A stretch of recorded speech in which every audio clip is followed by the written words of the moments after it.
శ్రీ వాసవి కన్యకా పరమేశ్వరి అమ్మవారికి పట్టు వస్త్రాలు సమర్పించిన గురజాల నియోజకవర్గ శాసనసభ్యులు Shri Yarapathineni Srinivasarao. Today TV news Kosthandhra incharge Duggi Nageswararao. Palnadu జిల్లా గురజాల నియోజకవర్గం పిడుగురాళ్ల పట్టణంలోని జానపాడు రోడ్డులో గల శ్రీ వాసవి కన్యకా పరమేశ్వరి అమ్మవారి ఆత్మార్పణ దినోత్సవం సందర్భంగా గురజాల నియోజకవర్గ శాసనసభ్యులు శ్రీ ఎరపతినేని శ్రీనివాసరావు అమ్మవారికి పట్టు వస్త్రాలతో సమర్పించారు. ఈ సందర్భంగా ఎమ్మెల్యే శ్రీనివాసరావు, ఆలయ వేద పండితులు, ఆలయ కమిటీ సభ్యులు పూర్ణ కుంభంతో మంత్రోచ్చారణల మధ్య ఘన స్వాగతం పలికారు. ఈ సందర్భంగా ఎమ్మెల్యే శ్రీనివాసరావు అమ్మవారికి ప్రత్యేక పూజలు నిర్వహించారు.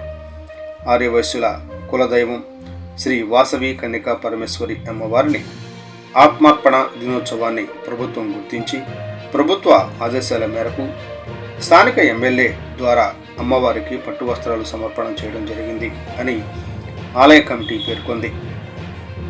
కూటమి ప్రభుత్వానికి కృతజ్ఞతలు తెలిపారు.